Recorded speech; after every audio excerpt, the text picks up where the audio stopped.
তো ভারতকে নিয়ে বাড়াবাড়ি করাটা তুরস্কের কত বড় ভুল ছিল সেটা এখন তারা হাড়ে হাড়ে টের পাচ্ছে। ভারতের পক্ষ থেকে এমন কড়া পদক্ষেপ নেওয়া হয়েছে যা তুরস্ক হয়তো আগামী কয়েক দশক ধরে মনে রাখবে। বিগত কয়েক মাস ধরেই ভারত ও তুরস্কের মধ্যে আমদানি রপ্তানি সংক্রান্ত নানা সমস্যা দেখা দিচ্ছিল, কিন্তু এবার ভারত সরকার সরাসরি আঘাত হেনেছে তুর্কির এভিয়েশন ইন্ডাস্ট্রির ওপরে। নিউজ রিপোর্ট অনুযায়ী ভারত সরকার তুর্কির সেলেবি এভিয়েশন কোম্পানির লাইসেন্স সম্পূর্ণভাবে বাতিল করে দিয়েছে। এই কোম্পানিটি দীর্ঘদিন ধরে ভারতের বিভিন্ন এয়ারপোর্টে গ্রাউন্ড হ্যান্ডেলিংয়ের কাজ করত এবং প্রতি বছর কোটি কোটি টাকা রেভিনিউ তুলত, কিন্তু একমাত্র সিদ্ধান্তেই বদলে গেল সবকিছু। ভারতের 9টি এয়ারপোর্টে এই কোম্পানির সমস্ত কার্যক্রম এখন সম্পূর্ণভাবে বন্ধ হয়ে গেছে, যার পরিণতিতে তুরস্কের প্রেসিডেন্ট এরদোগান এখন কার্যত দিশেহারা। এখন প্রশ্ন উঠছে, এই সিদ্ধান্তের পেছনে ভারতের কৌশলগত বার্তা কি? ভারত তুরস্ক সম্পর্ক এতটা তলানিতে পৌঁছালো কেন? আজকের এই ভিডিওতে আমরা পুরো ঘটনাটি খুব ডিটেইলড অ্যানালাইসিস করব। তাই আপনাদের কাছে ছোট্ট একটি অনুরোধ, ভিডিওটিকে একটি লাইক করে চ্যানেলটিকে এখনই সাবস্ক্রাইব করে দিন। দেখুন, আসল ঘটনা হচ্ছে এই যে ভারত পাকিস্তানের মধ্যে সাম্প্রতিক যুদ্ধ শেষ হয়ে গেলেও যুদ্ধ পরবর্তী কৌশলিক ধাপে ভারত এখন তাদের লক্ষ্যবস্তু বানাচ্ছে সেই সব দেশগুলিকে যারা যুদ্ধ চলাকালীন পাকিস্তানকে সরাসরি বা পরোক্ষভাবে সাহায্য করেছে। যেমন ধরুন, যে দেশগুলি পাকিস্তানকে অস্ত্র, গোলাবারুদ এবং সামরিক লজিস্টিক সাপোর্ট দিয়েছে তারা কেউই ভারতের চোখ এড়ায়নি। আর এই তালিকায় সবচেয়ে বড় দুই নাম তুরস্ক এবং চীন।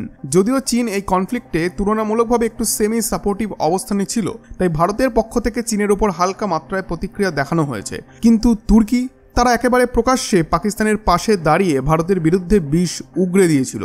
আর সেই কারণেই এবার তুরস্ককে একেবারে ভিত্তি করে ধাক্কা দিতে শুরু করেছে ভারত। তুরস্কের অ্যাভিয়েশন ইন্ডাস্ট্রি, যেটা ভারতের ওপর নির্ভর করে প্রতি বছর কোটি কোটি টাকা আয় করত, সেটাকেই এবার সম্পূর্ণভাবে র্যাডারে এনেছে ভারত। আর এই পদক্ষেপের মূল লক্ষ্য তুরস্কের সেলেভি এভিয়েশন কোম্পানি, যারা ভারতের 1-2 নয় পুরো 9টি বড় বড় এয়ারপোর্টে কাজ করছিল।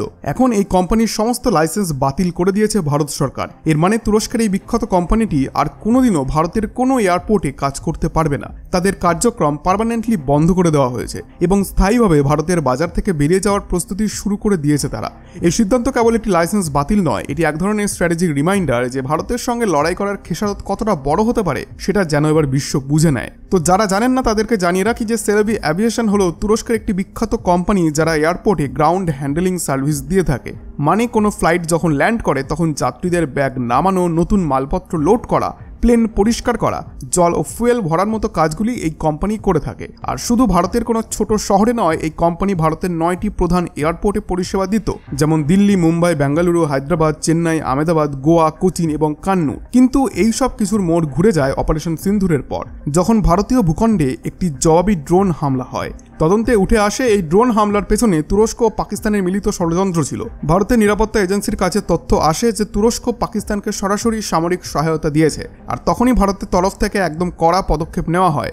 ভারতের bureau of civil aviation security BCAS সরাসরি সেলেভির সিকিউরিটি অনুমোদনকে বাতিল করে দেয়। অর্থাৎ এখন থেকে এই কোম্পানি ভারতের কোনো এয়ারপোর্টেই কাজ করতে পারবে না। গোটা দুনিয়াতে সেলেভি প্রায় 6টি দেশে 70টিরও বেশি এয়ারপোর্টে কাজ করে, কিন্তু ভারতের মতো বিশাল বাজার হারানো মানে একটা মারাত্মক আর্থিক ধাক্কা। কারণ শুধু ভারতের এই 9টি এয়ারপোর্ট থেকেই তারা প্রতি বছর কোটি কোটি টাকা রেভিনিউ তুলে নিত। এখন এই কোম্পানি আর ভারতের এয়ারপোর্টে কাজ করতে পারবে না। তুরস্ক সরকারও এই রেভিনিউ থেকে কর বা মুনাফা পাবে না। এবং সবথেকে বড় কথা, ভারতের মতো দেশে সরকারি স্তরে কোনো কোম্পানি ব্যান হওয়া মানেই আন্তর্জাতিক কোম্পানিগুলির চোখে সেই দেশের প্রতি আস্থার অভাব তৈরি করা। এর ফলস্বরূপ এখন অন্য দেশগুলিও তুরস্কের কোম্পানিগুলির সঙ্গে কাজ করার আগে দুবার ভাববে। এর ফলে তুরস্কের বৈদেশিক সুনাম এবং আস্থা দুটোই ক্ষতিগ্রস্ত হচ্ছে। কিন্তু ভারতের দিকটা দেখলে এটা একেবারে একটা স্ট্র্যাটেজিক জয়, কারণ ভারতের এভিয়েশন খাতে এখন ভারতীয় কোম্পানিগুলিকে জায়গা দেওয়া হবে, যেমন Bird Group, Indo Thai Airport Management Services, Air India. এরা এখন তুরস্কের জায়গায় গ্রাউন্ড হ্যান্ডলিংয়ের কাজ নেবে। এর ফলে যেসব অর্থ আগে বিদেশে চলে যেত সেটা এখন ভারতের মধ্যেই থাকবে।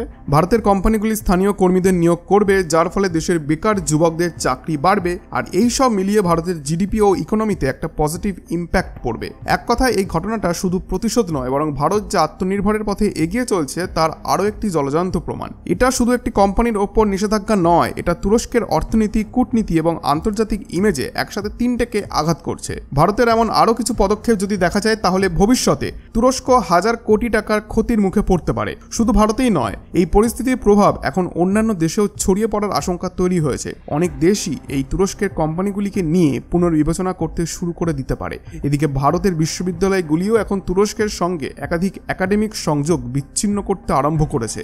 সবচেয়ে আগে পদক্ষেপ পদক্ষেপ নিয়েছে জওহরলাল নেহরু বিশ্ববিদ্যালয় জেএনইউ। তারা তুরস্কের একটি বিশ্ববিদ্যালয়ের সঙ্গে করা এমওইউ চুক্তিপত্র সাসপেন্ড করে দিয়েছে। তারপরেই জামিয়া মিলিয়া ইসলামিয়া ইউনিভার্সিটিও একই পথে হেঁটেছে। তুরস্কের সঙ্গে তাদের সমস্ত একাডেমিক চুক্তি এক ঝটকায় বাতিল করে দিয়েছে। এখন তুরস্কের অবস্থা এমন, ভারতের দিক থেকে একের পর এক ধাক্কা আসছে, আর এর পরিণতিতে তারা কোথায় যাবে সেটাই এখন প্রশ্ন।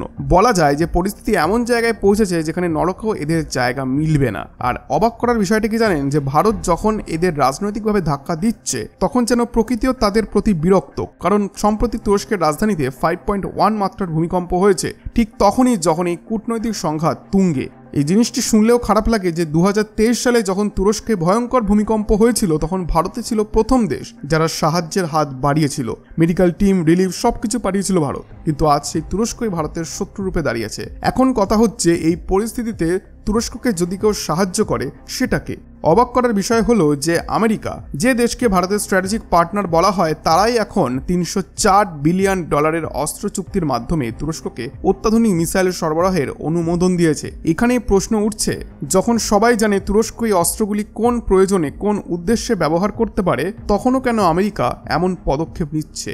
তাহলে কি আমেরিকা সত্যিই ভারতের বন্ধু, নাকি কেবল নিজেদের স্বার্থেই বন্ধুত্বের মুখোশ পড়ে আছে? আর এই বিষয়ে আপনারা কি মনে করেন অবশ্যই আপনাদের মতামত কমেন্টে জানান। বন্ধুরা, এই ভিডিওটি যদি আপনাদের ভালো লেগে থাকে অবশ্যই ভিডিওটিকে শেয়ার করুন আপনার বন্ধুদের সঙ্গে। আর এমন আরও ইনফরমেটিভ ভিডিও পেতে চ্যানেলটিকে সাবস্ক্রাইব করুন আর বেল আইকন অন করে দিন।